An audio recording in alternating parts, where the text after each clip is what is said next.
I'd like to welcome you out to this week's report. Today is Thursday, December 12th.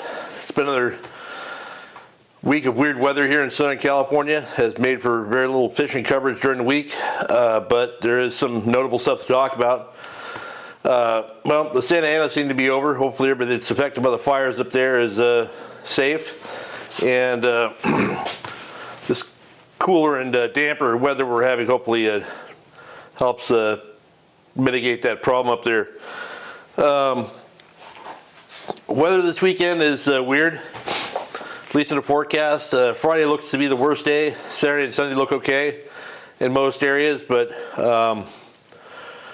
the forecast doesn't look right in some aspects in that it shows it's windy in the morning out of the west in some areas and then calmer later in the day, which is not usual. We also have a full moon happening, which can affect weather as well, I believe, in some aspects. Definitely can affect ocean conditions, but if I were you, I would definitely keep a close eye on the weather the day before you head out and see if it's like the forecast says. So if they're forecasted to be windy and it's not, or if they're forecast to be calm and it's windy, I would definitely take that into consideration for the next day that you plan to fish. So yeah, Windy app, my go-to. And if you pay for the subscription, they'll give you the actual weather stations. It's like $15 a year or something. And it allows you to compare the forecast to the real-time observations and really gives you a better handle on what's happening.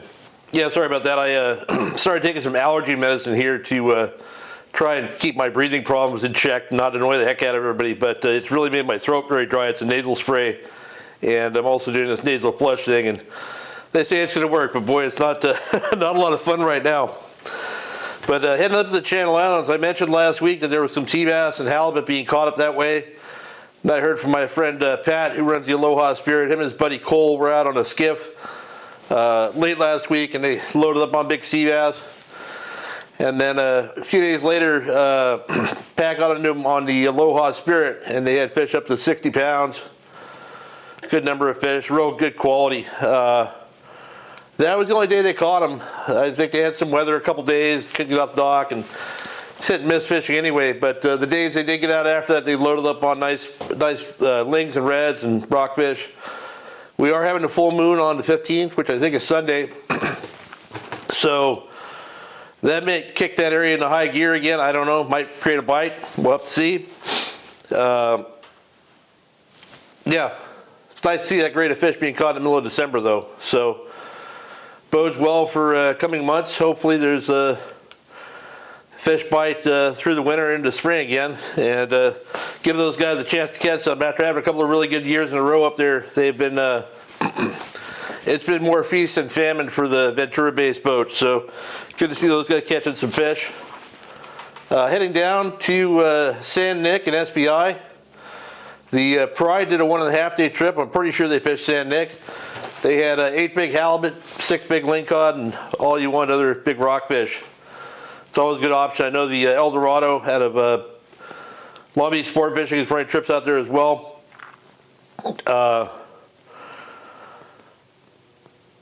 What they're doing on those trips mostly is they're fishing shallow first, catch whitefish and sheephead. And once they catch their quota of that, they got deeper and fish rock cod, and they get their full, I think 15 or 20 fish bag limits. I don't know exactly. Don't quote me on that because I certainly don't fish that way, so I don't really keep tabs on how many you're allowed to keep. I know you're allowed 10 normal slope rockfish or bank rockfish, which within that you can have 2 reds, and I think you can have 2 lingcod on top of that, or the lingcod might be part of it, but I'm not sure. I'm horrible at cod regulations, so I don't take them very often. When I do, I just take what I need. So despite my past horrible results at the dirt clod last weekend, my friends Randy Spicer and Lane Killian and Skylar went out there to try beating their heads against the wall, and they had pretty similar results as we did with the calico bass not biting at all. They ended up fishing rockfish, caught a lot of rockfish. Lane got this 12-pound salmon grouper, which is a pretty good sized fish, on a jig. light jigging tackle. Those are fun anyway. I'm not a big fan of their table fare, but that's why you carry a release clip on the boat. So heading down to Clemente, Matt and I went there Saturday, and one of the nice things was the crossing. It was very calm, but also mostly foggy, and for whatever reason my autopilot decided to take the weekend off. So I spent 2 hours staring at the plotter, trying to drive the boat straight while I had Matt on the lookout for other boats to hit us, and that was pretty miserable. But once we got there, it was nice weather. We kind of had a feeling it'd be tougher fishing by the way we like to fish. And by that I mean casting lures and immediately retrieving them, be it a crankbait or a hard bait, swim bait.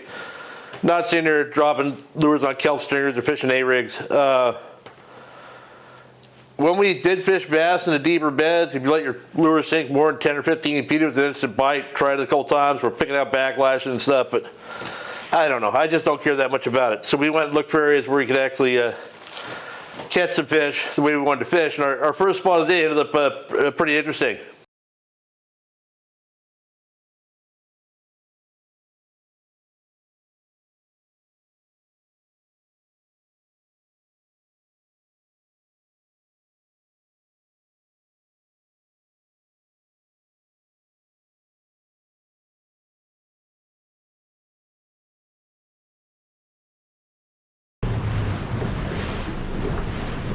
There. Kelp was deep and it was going like this way. Going that way. Let's man cast around and see what we see. Fantastic.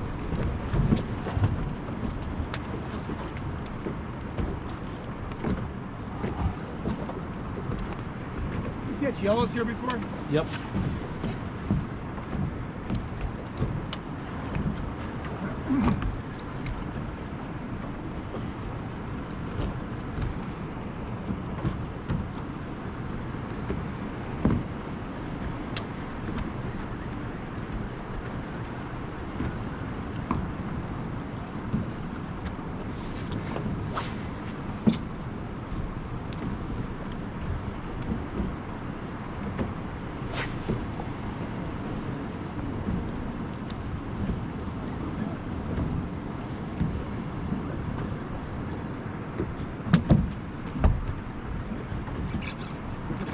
Good one. That one? Yeah, that's a good one. Nice.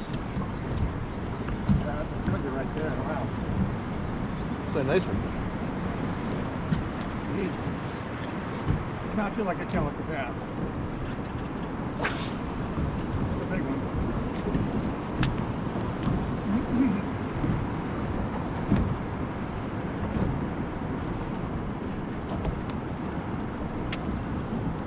What do you got?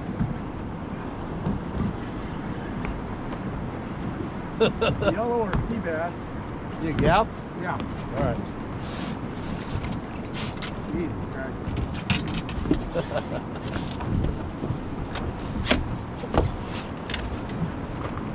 Don't give him too quick, I get the gap. huh? Yellow. Yellow?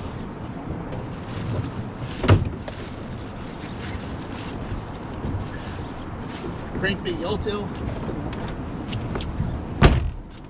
Fucking kelp right there. Ah! Oh. Oh! Bummer. Oh! Fuck! What the fuck? You want to get the yellowtail? How big was it? Huh? How big was it? At 12 pounds probably.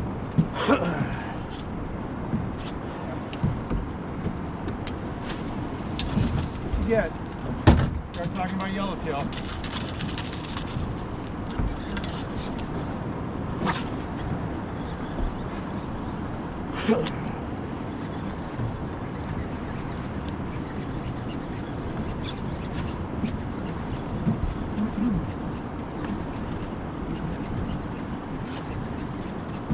That sucks. It does suck. Fuck.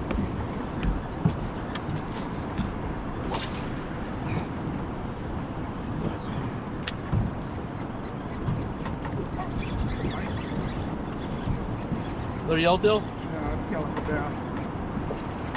This one looks like it's gonna come up too, though. There it is.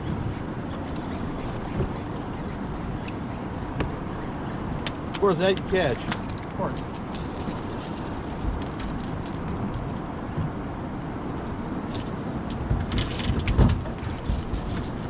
So yeah, one of the problems Matt had with that fish was that he had his crankbait drag all the way hammered down, and it didn't take any line, it just dogged around. And if that fish would have had both of those crankbait hooks in its mouth, he would have got it.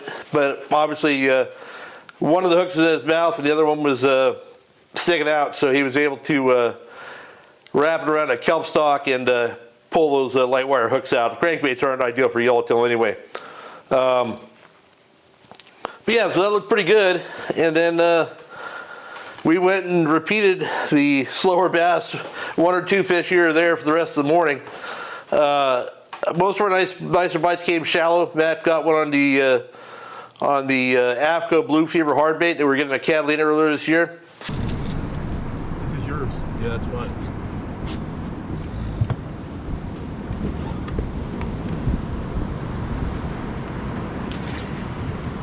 Locked and loaded. There you go.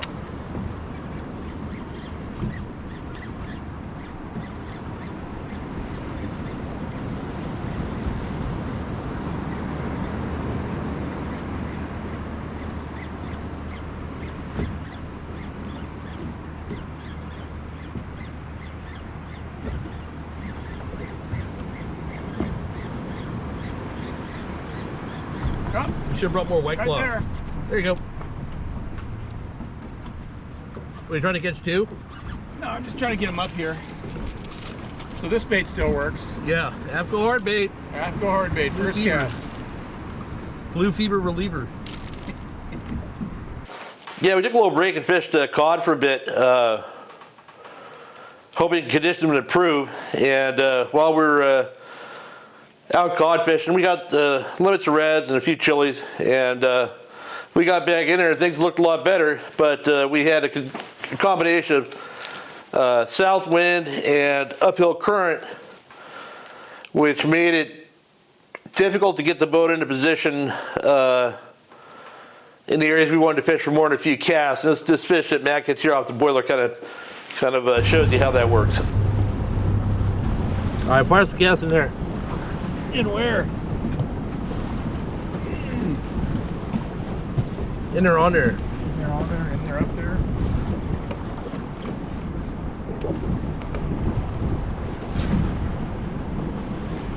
Oh, it's money right there. That's the one.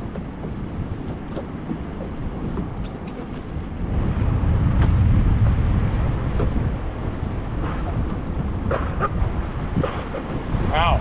Sounds like Chloe.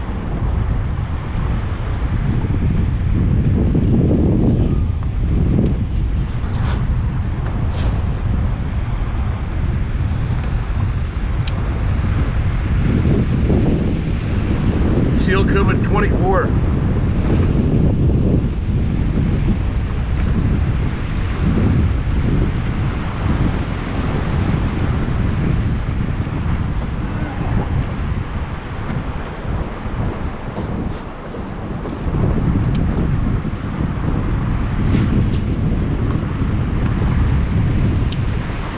Yeah, you got all kinds of rocks there.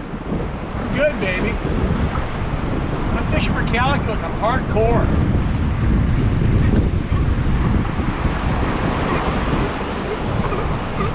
This just pushed me up into it. Huh? I can't maintain this much longer. Hold on. Right there is the money. That's a 10 pounder. So I ponder right there with my power stance.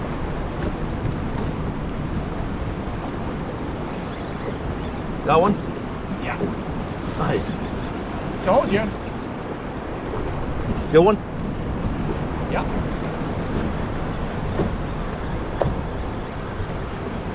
Told you, mother.